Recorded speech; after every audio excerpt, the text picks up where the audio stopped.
जय हिंद दोस्तों। वो कहते हैं कि शहर बसा नहीं के लुटेरे आ गए। कुछ ऐसा ही हो रहा है। ईरान के पास जो $300 बिलियन रिकंस्ट्रक्शन फंड जो होने वाला है, जैसे ही पाकिस्तानियों को उसकी भनक लग गई, वैसे ही शाहबाज शरीफ और आसिम मुनीर जो मुन्नी जो है वो पेजेश्कियन जो ईरान के प्रेसिडेंट है उनको पाकिस्तान इनवाइट करते हैं। और वहां पे जिस तरह की चापलूसी देखी गई है वो आज तक कभी नहीं देखा मैंने। मतलब इस लेवल का आपको मैं दिखाता हूं यहाँ क्या क्या हुआ है। जब पेजेश्कियन यहाँ लैंड हुआ, नहीं कि तुरंत पाकिस्तानियों ने उनके लिए पूरा यहाँ पे स्वागत किया, पूरा JF-17 और F-16 का पूरा फ्लाई पास्ट करवाया। फिर उसके बाद में बीच में पौधे वगैरह प्लांट करवाया पेजेश्कियन से। पेजेश्कियन बेचारा वो करते रहा वहां पे, और पीछे से शाहबाज बोल रहा था कि यार आप रुक जाइए रुक जाइए। वो कुछ ज्यादा ही सीरियसली ले रहा था पाकिस्तानियों को। और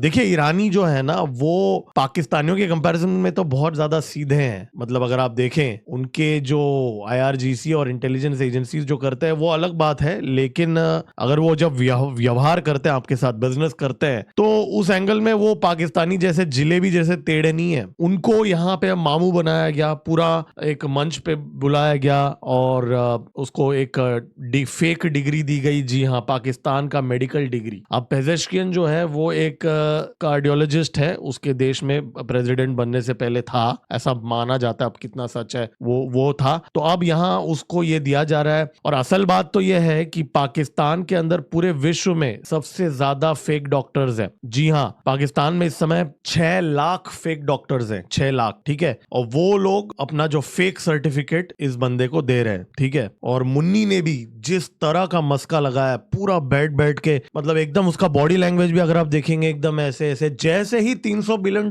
का एक स्मेल आ गया पाकिस्तानियों को, तुरंत ये सारा बिहेवियर उनका हो गया है। फिर जब सेंड ऑफ किया गया, फिर उसके बाद में पूरा ये ट्रिप के फोटोज दिखाए गए पेजेश्कियन को, ठीक है। एक एक फोटो दिखाया गया कि कैसे वो उन्होंने गार्डनिंग किया, कैसे मंच पे डिग्री, उसको फेक डिग्री दिया, पूरा एक मेमोरी का ट्रिप लेन दिया। और अब यहाँ उम्मीद की जा रही है कि भाई ये पूरे मेमोरीज वो लेके जाएं। और मार्को रूबियो इस समय UAE के अंदर जो चंदा इकट्ठा कर रहे हैं, करने के लिए गया है ना मार्को रूबियो, चंदा ही तो इकट्ठा कर रहे हैं ना, $300 बिलियन गल्फ के देशों के पास। तो अभी UAE में है वैसे मार्को रूबियो, वहां लैंड हुए हैं। वैसे वहां पे भी कोई लेने के लिए आया नहीं था, वैसे 2 लोग थे वहां पे मार्को रूबियो का। ये तो बेइज्जती इसकी होते रहती है। खैर, तो जब ये अब इस समय मार्को रूबियो ट्रिप पे हैं UAE, कुवैत और गल्फ के सारे देशों के पास, ताकि वो $300 बिलियन जो पुरस्कार दिया जा रहा है ईरान को, वो पैसे ऐंठने के लिए, राइट। तो वहां मुन्नी और शाहबाज मस्का लगा रहे हैं कि भाई ये $300 बिलियन में से अगर 1% भी मिल जाए तो इनके तो वारे न्यारे हो जाए। हाँ, मुन्नी का पूरा फ्लोरिडा का जो उसने रियल एस्टेट का डील कर लिया है, वहां पे थोड़ा वहां इंटीरियर का काम करा लेगा, FD डाल देगा अपने आगे के पुश्तों के लिए, राइट। तो वो पूरा यहाँ पे मार्को रूबियो पैसों का बंदोबस्त कर रहा है गल्फ के देशों से, और वहां पे मुन्नी और शाहबाज जो हैं वो वहां पे बैठ के वो पैसों को कैसे हम वहां से थोड़ा कट ले उसका यहाँ पे बंदोबस्त चल रहा है इस समय। और मजे की बात यहाँ ये है कि ये खुलेआम डकैती चल रही है। अब मैं आपको क्यों बोल रहा हूँ ये बात, अब ट्रंप से जब पूछा गया था कि ये $300 बिलियन कौन देगा, तो ट्रंप ने कहा कि अमेरिका एक फूटी कौड़ी नहीं देगा ये $300 बिलियन में से। जी हाँ, अमेरिका नहीं देगा $300 बिलियन। कौन देगा जी $300 बिलियन? कुछ देशों का उसने नाम लिया, साउथ कोरिया, जापान, वो उनका नाम लिया, और गल्फ के देश देंगे, ठीक है। और ये $300 बिलियन कहाँ खर्च किया जाएगा जी? अब अचानक ट्रंप ने और JD वॉन्स ने अपने एक इंटरव्यू के अंदर कह दिया कि अमेरिकन कॉर्न लिया जाएगा, अमेरिका का मक्का खरीदा जाएगा ये $300 बिलियन में से, और वो मक्का और वो फूड आइटम्स ईरान को दिए जाएंगे, अमेरिका से खरीदा जाएगा और वो दिए जाएंगे। और ये जो $300 बिलियन हैं ये नगद नहीं होंगे, कैश नहीं होंगे, ये इन्वेस्टमेंट होगा। तो अलग अलग थियरीज फ्लोट किए जा रहे हैं। तो अब यहाँ पे गेम क्या चल रहा है, ये जो सऊदी अरब है, UAE है, कतर है, इनके पास मोटा पैसा है, ठीक है। ट्रंप ने ये देख लिया। अब यहाँ प्लान ये है कि इनसे जैसे तैसे ये $300 बिलियन का इन्वेस्टमेंट कराया जाए, ठीक है। एक बार फंडिंग आ गया और ये पैसा जाएगा ईरान के अंदर, और ईरान के अंदर फिर अमेरिकन कंपनीज भी इसमें थोड़ा बहुत इन्वेस्ट करेंगे, अपने एजेंट्स वगैरह को भी डाल देंगे। ये बाय द वे ये पूरा मुंगेरी लाल के सपने हैं, मैं आगे बताता हूँ ये क्यों मुश्किल है, वो एक अलग चीज है। लेकिन मैं अब आपको ये बता रहा हूँ कि वो करने की कोशिश क्या कर रहे हैं। रहे हैं। तो उनका सपना यह है कि ये पूरा पैसा वहां जाएगा, उसमें से ट्रंप का फैमिली थोड़ा ले लेगा, अपना बिजनेस वगैरह वहां से ले लेगा,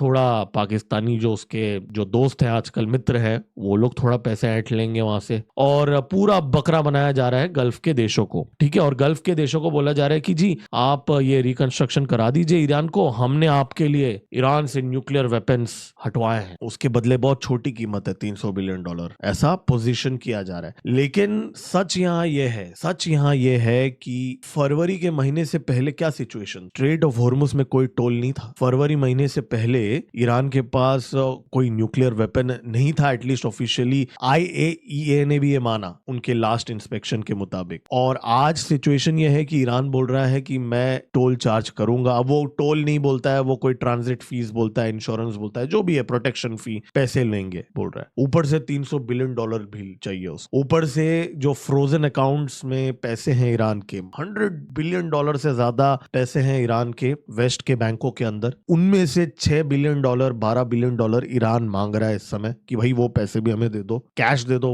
वो तो कैश है, ये $300 बिलियन तो चलो फिर भी इन्वेस्टमेंट है इसके अंदर काफी एलिजिडली। तो ईरान को पैसे दिए जा रहे हैं, ऊपर से ईरान मान भी नहीं रहा है कि न्यूक्लियर एनरिचमेंट वो बंद करेगा। कल ही हमने डिस्कस किया था, कल के वीडियो में ईरान ने साफ बोल दिया है कि हम लोग यूरेनियम की एनरिचमेंट करेंगे। उनकी फॉरेन मिनिस्ट्री ने बोला है मंच के ऊपर बैठ के। पेजेश्कियन जो अभी यहाँ मिला है शाहबाज शरीफ से, जिसने फेक डिग्री लिया है, इसने तक बोल दिया कि हम तो एनरिचमेंट करेंगे। तो जो ओबामा ने डील किया लगभग वही डील हो रहा है यहाँ पे। IAEA के इंस्पेक्टर बोल रहे हैं कि हम आप जाके चेक करेंगे ईरान के अंदर कि भाई यूरेनियम कहाँ गड़ा हुआ है। तो पहले के ओबामा के डील में आप देखिए, हम यहाँ पे कोई फैन नहीं है ओबामा के, वो भी बराक हुसैन ओबामा है, अब आप समझ लीजिए क्या चल रहा था वहां पे। लेकिन ठीक है, जो भी है, कम से कम ओबामा ने $300 बिलियन तो नहीं दिए ना। अब यहाँ पे क्या है कि शहर बसा नहीं और भिखारी आ गए, और पाकिस्तानी जो हैं वो यहाँ पे सारी हरकतें कर रहे हैं। और वो ईरान जिसने $18 बिलियन फाइन लगाया था मात्र 3 साल पहले पाकिस्तान को, $18 बिलियन, कि पाकिस्तान और ईरान के बीच में जो गैस पाइपलाइन है उसमें पाकिस्तान ने अपने शेयर का जो पाइपिंग है वो किया ही नहीं, डील से पीछे हट गया। ईरान और पाकिस्तान के बीच में इतना बड़ा डिस्प्यूट चल रहा था, आज वही ईरान को पाकिस्तानी बोल रहे हैं जी और हमें पैसे थोड़ा बहुत दे दो, कट दे दो $300 बिलियन के लिए। अब इन पाकिस्तानियों की आप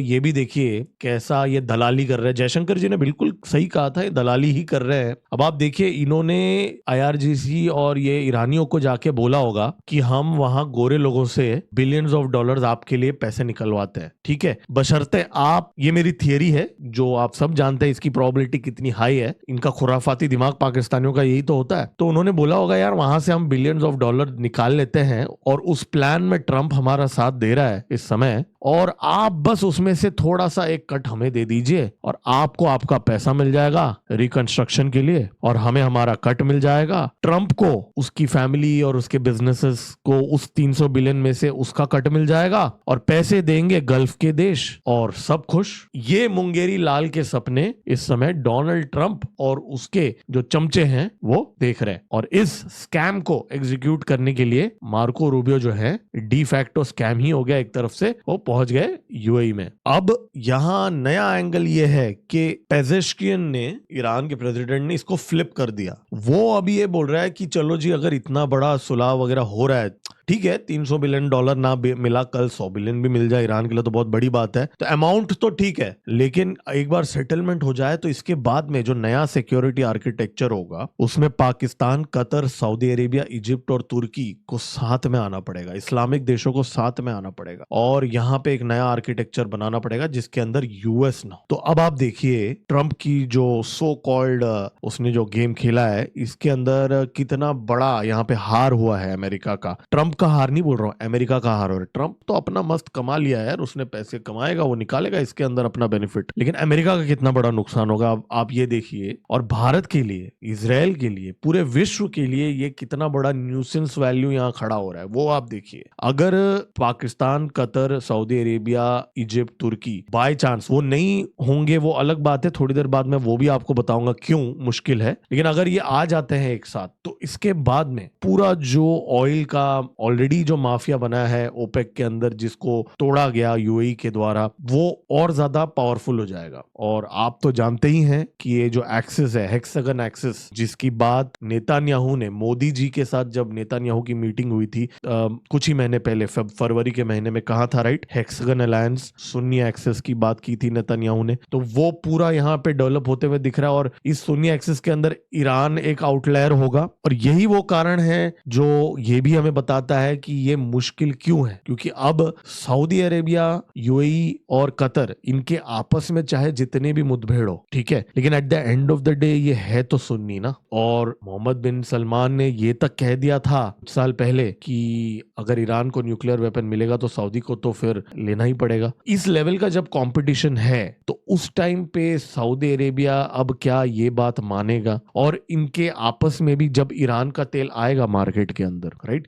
ईरान का तेल जब आएगा तो सऊदी अरेबिया, यूएई का तेल का भाव कम हो जाएगा, क्योंकि ऑयल मार्केट क्या डिमांड और सप्लाई से चलता है ना। तो अगर सप्लाई बढ़ जाएगा तो प्राइसेस कम हो जाएंगे, और अगर प्राइसेस कम हो जाएंगे तो सऊदी अरेबिया, यूएई और इनके जो प्रॉफिट मार्जिन इंपैक्ट हो जाएंगे। कल तक ईरान के ऊपर सैंक्शंस थे, सऊदी अरेबिया, यूएई, कतर, ये सारे देश दबा के पैसे कमा रहे थे कि ईरान का तेल नहीं है। अब ईरान का तेल अगर मार्केट में आ जाएगा, लेजिटिमाइज हो जाएगा, तो इनका तो फाइनेंशियल लॉस हो जाएगा ना। और सऊदी अरेबिया का जो लाइन करके जो उनका प्रोजेक्ट था और जो इंफ्रास्ट्रक्चर प्रोजेक्ट्स है, वो सारे सपने सपने बन के रह जाएंगे। इसलिए इसकी चांसेस थोड़ी कम लग रही हैं मुझे कि ऐसा हो कि ईरान के साथ वो जा जाके ये अगर सुन्नी एक्सेस करेंगे भी तो सऊदी अपना अलग से करेगा पाकिस्तान के साथ। सऊदी, पाकिस्तान, कतर, तुर्की, वो ईरान को क्या उस गुट के अंदर लाएंगे? मुझे डिफिकल्ट लगता है। हालांकि जियोपॉलिटिक्स में नथिंग इज इम्पॉसिबल, मुझे डिफिकल्ट लगता है ये। इसलिए यहाँ पे ये फ्रैक्चर मुझे और बढ़ते हुए ही नजर आ रहा है। मुझे ये कैसे ये यूनाइट हो जाएंगे, ये मुझे थोड़ा मुश्किल लग रहा है। और $300 बिलियन गल्फ के देश दे देंगे ईरान को, और बैलिस्टिक मिसाइल भी रखने देंगे, न्यूक्लियर एनरिचमेंट भी रखने देंगे, स्ट्रेट ऑफ हॉर्मुज के अंदर टोल भी चार्ज करने देंगे। ये तो मुझे मुंगेरी लाल के सपने लग रहे हैं डोनाल्ड ट्रंप के। मुझे नहीं लग रहा, मेरे हिसाब से, मेरा प्रेडिक्शन अगर आप मांगे, मुझे नहीं लगता ये इतना बड़ा सरेंडर अमेरिका कोई भी एडमिनिस्ट्रेशन करेगा, ट्रंप एडमिनिस्ट्रेशन। और एक्स फैक्टर तो यहाँ नेतान्याहू भी है ना, नेतान्याहू बैठा है भाई, इजरायली बैठे हैं वहां पे ठोकेंगे वो लेबनान को, हिजबुल्लाह को। इसलिए यहाँ पे एक बहुत बड़ा स्कैम होते हुए नजर आ रहा है, जिसमें पाकिस्तानी अपना दो पैसा कमाना चाहते हैं और अमेरिका अपना दो पैसा कमाना चाहता है, और गल्फ के देशों का काटना चाहते हैं लोग। आपको क्या लगता है? कमेंट्स में लिख के बताइए। और दोस्तों, लाइक का बटन दबा दीजिए। देखिए, ये वीडियो में भारत के बारे में मैंने बात नहीं किया ज्यादा, इसलिए लाइक बहुत कम आते हैं यार। आप अगर लाइक का बटन दबा दोगे तो ये चैनल में का रीच बढ़ेगा और मैं भी कुछ और टॉपिक्स पे बात करूंगा, वरना मेरे को भी बोर हो जाता है हर रोज India Pakistan border, master stroke, कितना उसके बारे में बात करेंगे। थोड़ा हमें समझना चाहिए कि क्या चल रहा है रीजन में, राइट? इसलिए लाइक का बटन दबा दीजिए और सब्सक्राइब का बटन दबा दीजिए। देखिए, जियोपॉलिटिक्स और नेशनल सिक्योरिटी के डिस्कशंस हम इस चैनल में करते हैं। आप हमारा पिछला वीडियो देख लीजिए जहां पे 20 से ज्यादा अपडेट्स आधे घंटे में हमने डिस्कस किए थे। मैं लिंक डाल रहा हूं यहाँ पे। तुरंत मिलते हैं अगले वीडियो में। मेरा नाम है गिरीश और आप देख रहे हैं जियोपॉलिटिक्स। जय हिंद, भारत माता की जय।